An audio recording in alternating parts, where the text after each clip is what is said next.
I think that's important to know too. Yeah, that really is like, and I definitely didn't know the part about like free. Yeah. I definitely want to get that information out. People really need to hear that because it's sometimes you just need some people that can connect people to the opportunity. Yeah. And I think you do that very well. As far as you were telling me earlier that you're not with the Urban League anymore. Right. So tell me a little bit about what you have going right now. So right now I'm consulting. I'm consulting with some small businesses. I have a couple here in Birmingham. I have a few in Philadelphia. So I'm between both spaces. Give my clients equally an opportunity to be before me. I do some virtual and one-on-one. We kind of build, help small businesses build. We meet the small business where they are. It's no cohort where you're sitting there with 4 or 5 other small businesses. This is one-on-one individual coaching where we're taking your goals and we're lining them up and we're seeing where we can help. We're connecting you with resources. We're putting you in spaces where you're networking. All of that happens, the magic happens, between myself and the client. Okay. And how would we be able to find information on those, being able to get the one-on-one? Oh, so I have my email address or my, I can be reached by phone.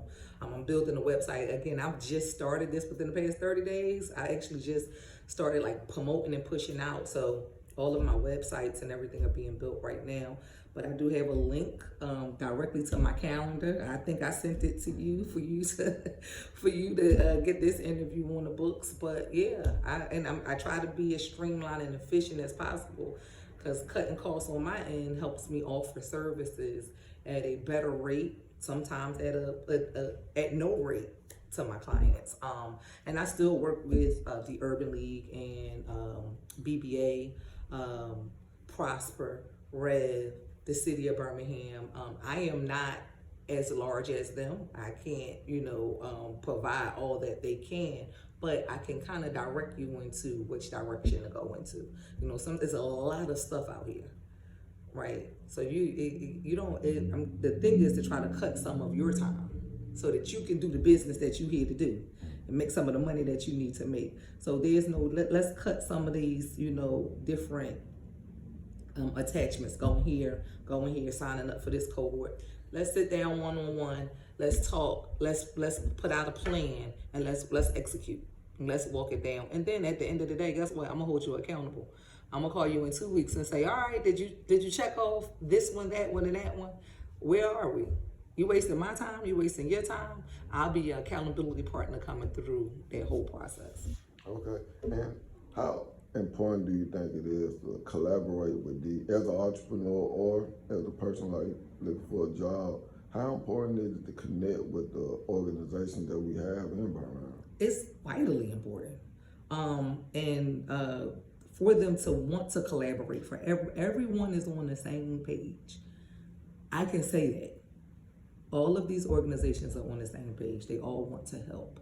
It's about getting to who you need to get to and being able to push the agenda the way it needs to go, So it's vitally important.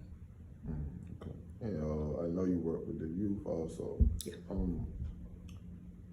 Youth getting into entrepreneurship early, I think it's important. I think you should be able to make your mistakes sometimes at a younger age if you have the opportunity to do so. How do you feel about high school starting entrepreneurship programs? It would be amazing. As a matter of fact, I have a client that is a high schooler and didn't really understand the fact that she was already in business. Just taking that hustle that we talked about and just being able to say, okay, this is your business. This is what you're making. But is the product that you're selling, is it even worth it? How much are you making? Showing them, giving them that business sense early on so they're not making mistakes. They're not, lessening the mistakes early. So a $100 mistake is a whole lot different than $1,000 mistake, right? Especially when you're investing. Right now, you're investing time. You know, so they may put a little couple dollars in, but this TikTok thing is amazing.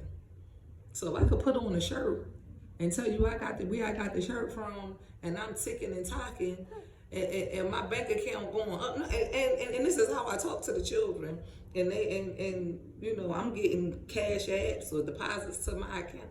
I've not done anything. I've not really put out a product. I've just utilized the tools that I have before me, to be able to create in some revenue. You know, I met a kid who does YouTube, and he has like a $5,000 income a month. He's paying his mom's bills. He's not doing anything illegal. He's promoting, putting a little music behind it. It's a digital divide. We know that these children can make these cell phones do some things that, hey, so, you know, just being able to help put it in perspective for them, so that they can be on the right track from the beginning, I think is important. And then the only thing they can do from there is grow. Yes. And then you show them how to grow. You show them how to pivot, because things change, right? When we were coming up, we were doing, I couldn't take a picture of a chicken sandwich and put it on Facebook and think the world was going to flock to me. I have a business right now myself, cakes. I put a picture on Facebook here and there. My largest influx of customers come from other customers. So I'm still old school. You know, so I throw a picture out there every now and again and let the customers feel, well, it tastes as good as it looks. Well, that's all you need, you know, and then they come. Yeah. So just being able to use what we have and market it properly and get in front of, you know, where we trying to go. Yeah. You know, write things down, be goal oriented. Little things, lists. I still have lists. I have sticky notes everywhere.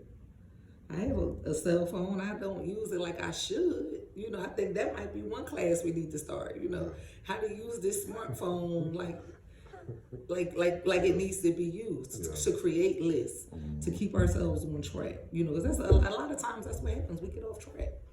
That's very true, because I have my phone, but it's something about my notebook that when I write it down, it's something about it, like I gotta do it. But when it comes to like scheduling, I'm like, okay, like that's a little too old school. You know? Yeah, you need the phone for that. You need the phone for that. So I wanted to know, people who want to start a business, as they're going in their business, when do you think it's the time to take that step to reinvest in the business by outsourcing certain services that you need to operate? When it becomes too much, and knowing when it becomes too much, right? We'll think we can do it all, but if I can no longer be effective and efficient, then I need to outsource. If my schedule gets really, really crazy, like I don't have an assistant, but if this thing get really, really crazy, I'm in Birmingham, I'm in Philadelphia, I'm moving, I'm shaking, if I'm worrying about a schedule, I can't worry about preparing notes and doing all of those other things that I need to do to be forward facing to my client, to be able to give my client the best of me. So when that time comes, you know, prayerfully it's coming, and when that time comes, I'll take and maybe do a virtual assistant first, because it'll be more cost effective. But you want to do things that's less cost effective to be able to still allow you to get a good product out. You know, so that you can still keep those prices within range, but still be able to give and be effective and efficient. Because if you can't be effective and efficient, why even do it? Yes. And I think it's one good thing for some entrepreneurs to know that you can start paying people too soon. You can. Yeah. You can. If your bottom line, if you're not making any money, what would you want to hire somebody for? What? Now you're worrying about paying you and them, and sometimes you can't get paid because you got to pay them how much sense that made. It seems like a trend where people take more pride in how it look than what it actually really is. So that's that imposter syndrome. You know, and we as individuals, we as African Americans, I can speak for us, we suffer with that. Everybody want to be a little bit more than what they are, right?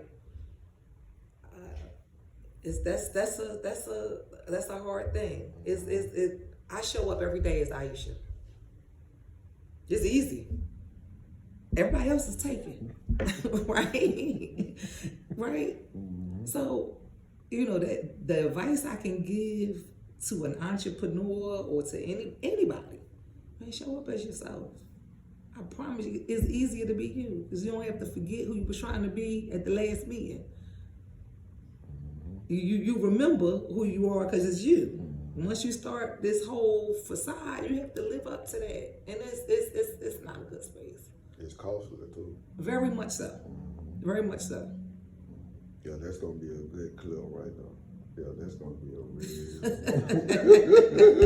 That's gonna be that imposter syndrome. But you know, well, you know, I don't know. It's everywhere though. Yes, it's not just here. It's not just here. It's everywhere. You got people that, you know, I tell my story because it needs to be told, right? I can't sit and forget, this is Dr. Ellington, this, that. Yeah, all that sound real good, but it took a lot for me to get here. And I'm not going to lessen the struggles. I'm not going to lessen the obstacles because it's not realistic. Especially when I'm talking to children. I want them to understand that I've been through what you're going through. You know, I was a teen mom. I didn't want to go to school. It wasn't for me. I couldn't see where it related to real life. How is this going to make me any money? You know, those were questions I was asking myself at 16 years old. That was over 30 years ago. So imagine what the children are going through today. You know, I see my own children, you know, go through it. Yeah, I had kids that were playing sports.